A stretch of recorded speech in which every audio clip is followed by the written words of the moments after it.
Welcome everybody, my name is Ethan Donald and this is ExactFlat for SOLIDWORKS. I'm joined today by application engineer Keith McQuan. Today we're going to be talking about how to double your design productivity for all types of custom fabricated insulation covers and blankets. And when we say all types, we mean all types, regardless of whether it's vessels, equipment with irregular surfaces, flat surfaces, piping of all types with straight pipes, bends, elbows, accessories, fittings, valves, flanges, and instruments. Our example today is going to be a pipe with a valve stem and a bend. We're going to be working on this particular part with 3 layers, an outer layer, an insulation layer, and an inner layer, and we're going to be producing 10 copies. The agenda for the seminar today is going to cover 5 elements of the workflow: how to flatten or create our initial patterns, adding pattern design features is going to be the second part we're going to discuss. Nesting, documentation, and production will be the remainder of the 5 items. With that in mind, we're going to switch now to our live view. And you can see here we have our pipe with our pipe bend and a valve stem. And we're just going to pan around here so we can see the layers on this particular part. So you can see if we zoom in that we do have in fact 3 layers.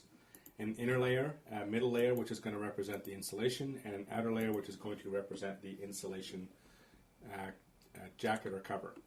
So let's go ahead and start our process. The first step in the process is to create our initial pattern pieces. We do this very simply by selecting the faces on the model, and we're going to use different faces here. So we're going to take these 3 that we just selected and we're going to knit them together to create one piece.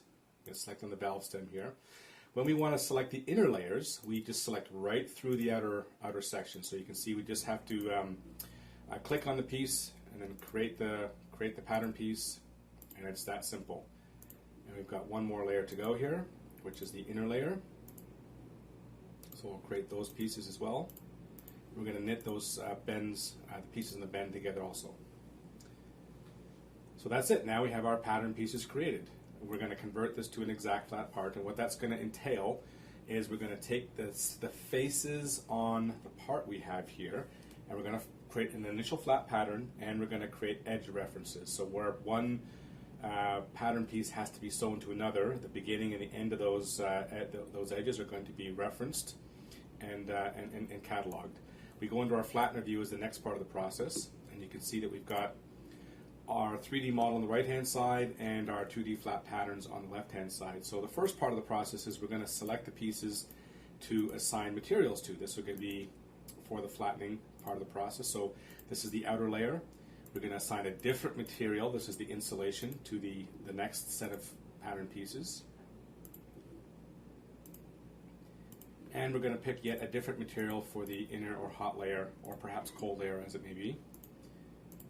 And there we go. Now we've assigned a variety of engineering properties to the materials that will enable us to create an accurate flat pattern.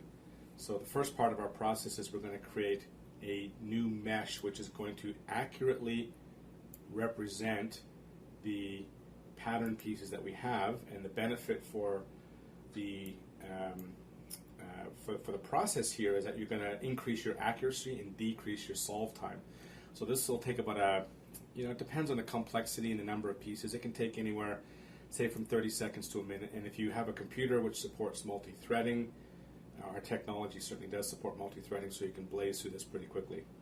So we've got almost done. We've got one more piece to go, and then we'll start the optimization piece of the process.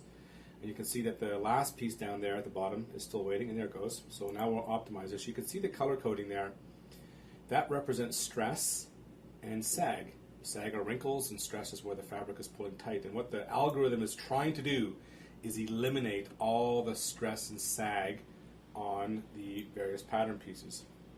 As it runs through, it's probably going to go through about 1,500 operations, iterations, pardon me. But it's very similar to what a master pattern maker would do. A master pattern maker would search for places of stress and search for places of sag, and try and eliminate both.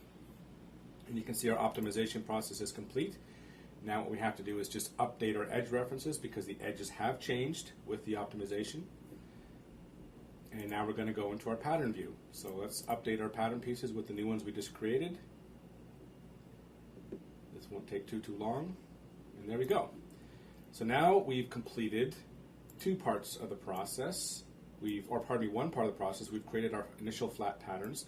We're just going to move these pieces around and orient them a little bit differently so that they're visually analogous to the way that these pieces will be put together, and they're in separate sort of geographic areas so that we can keep track of what we're doing here. This is particularly important for projects where the pieces may be in the hundreds. This is a fairly simple process, but you can see all we do is we click on an edge, and the algorithm automatically finds the neighboring edge and orients the piece very close to it.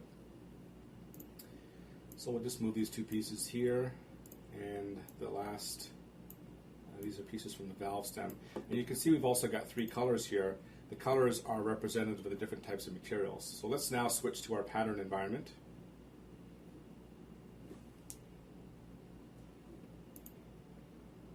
Let's go to our pattern environment. And let's add some features here. So what I would like you to take note of is when we click on an edge, we automatically get the secondary edge to which the initial one is associated found for us. We don't have to chase it around. We don't have to hunt for it. Here we're going to put a seam allowance in here. You can see that it automatically updates both edges. Now we're going to go a little bit slower this time. So we're going to select an edge.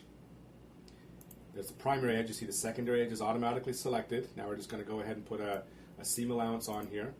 This is a tremendous time saver if you're working compared to other programs that are primarily 2D based. You can very quickly blaze through your pattern design.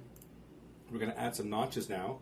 So we're going to put a V notch in here. There's three, and you can see that very quickly we could add notches in here. The notches are perfectly aligned. We don't have to match notches from the first edge and the second edge, and we can put any number of notches in there, and we can place them with precision as well. So that's a quick little flyby of pattern engineering. We're going to go now into our nesting view and show you how our nesting operation is conducted.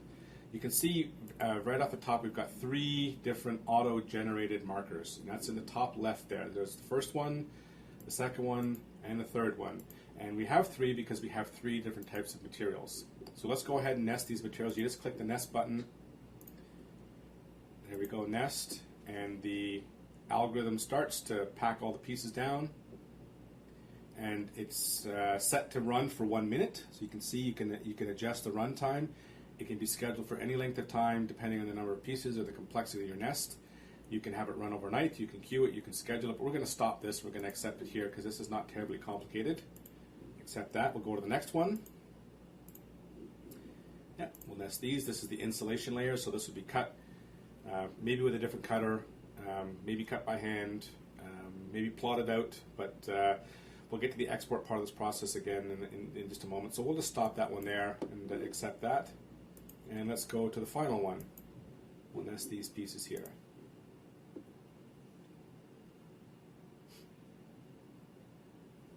So you can see it takes about a second or two for the algorithm to initialize, and then it starts the process of packing everything down. And these are incorporating the best compaction algorithms in the world. These algorithms are used in almost every major Fortune 500 company's nesting environment. Large manufacturers all over the world use the same compaction algorithm, so you do get a high yield with these algorithms. So let's just stop that there. We'll accept that as well. And now we're going to go and export these nests. So you can see that the nests are pretty easy to create.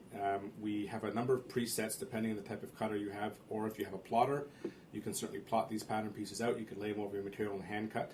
But let's just select, say, for example, an Eastman cutter here. Let's export the pieces.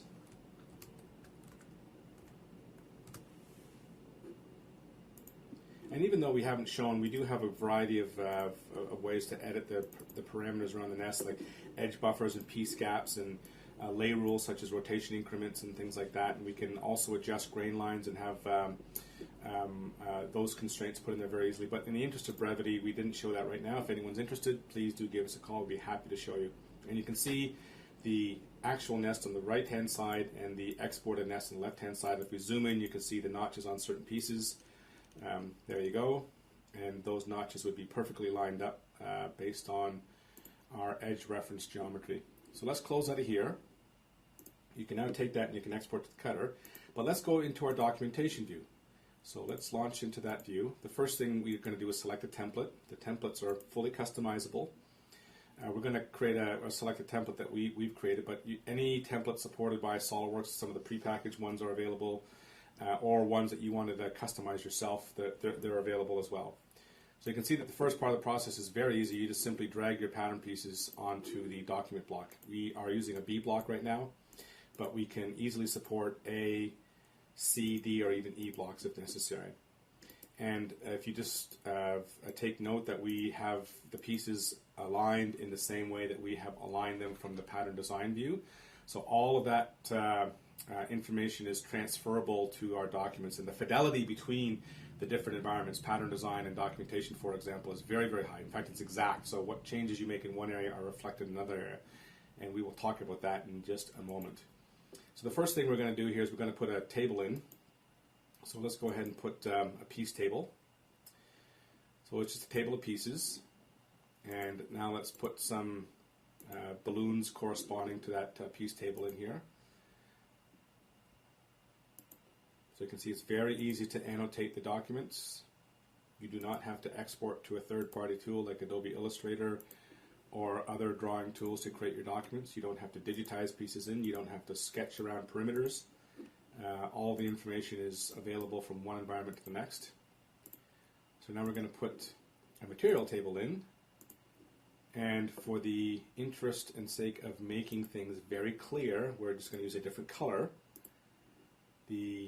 This is not necessary, but it's a best practice. So if you do create sewing operations or manufacturing assembly operations, you can have your documents be very, very intuitive. If your operators and your assemblers can read them quickly and understand them, that increases their productivity, helps them get their job done faster. And you can take note that we've used a different balloon type there just to make it that much more easy to read. This is all features that you can customize and put in the manner in which your industry or your company generally works in.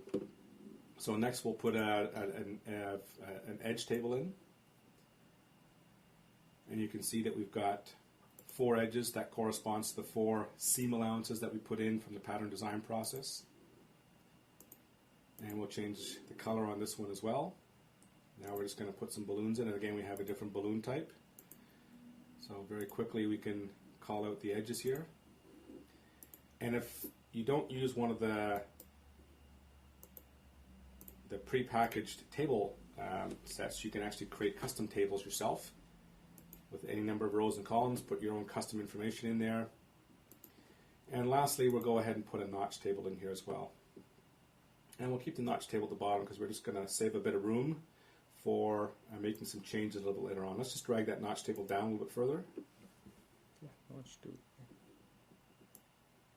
There we go. Okay. And we'll put some notch balloons in there.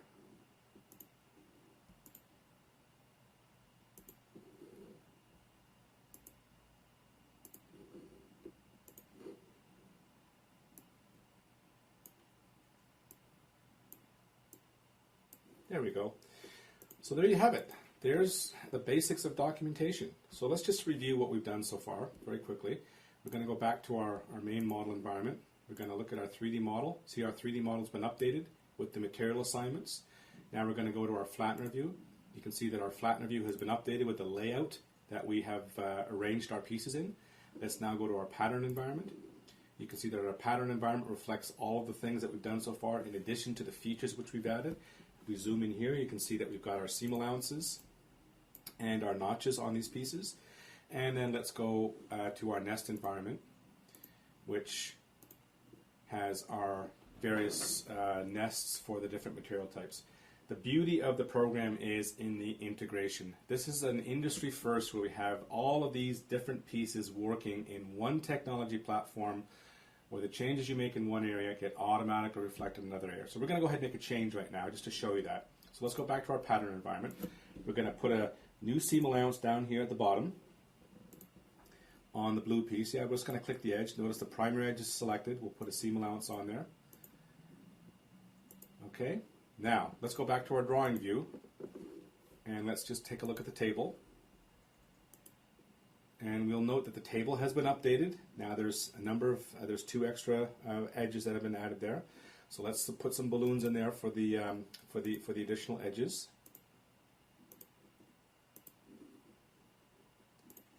And you can see the changes we made in the pattern design environment automatically reflected in the documentation environment.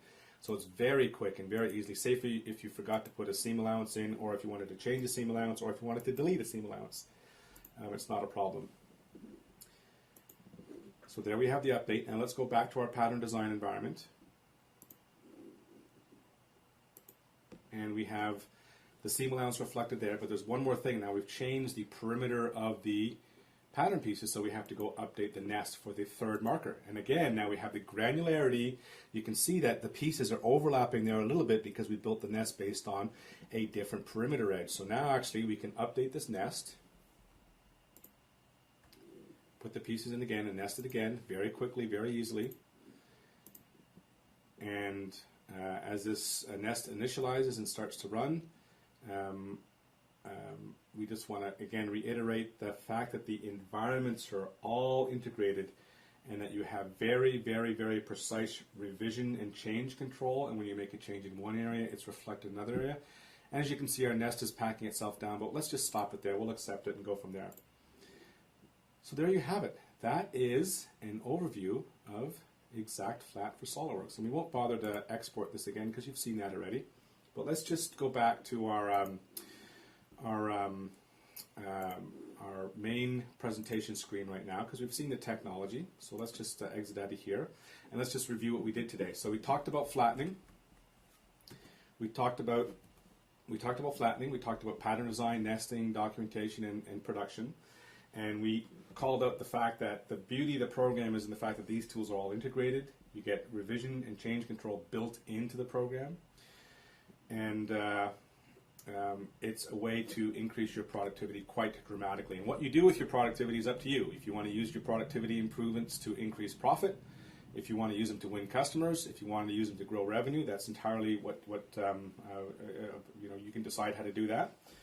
And I will say, just in closing, that the program is incredibly easy to get started. We have basic training starting at about 4 hours, standard is about 8 hours, and advanced is about 16 hours. So if you're an experienced CAD user, like a SOLIDWORKS user, you will be able to pick this program up and run with it very quickly. And in the 1st or 2nd month, you will start to see productivity improvements that are quite dramatic.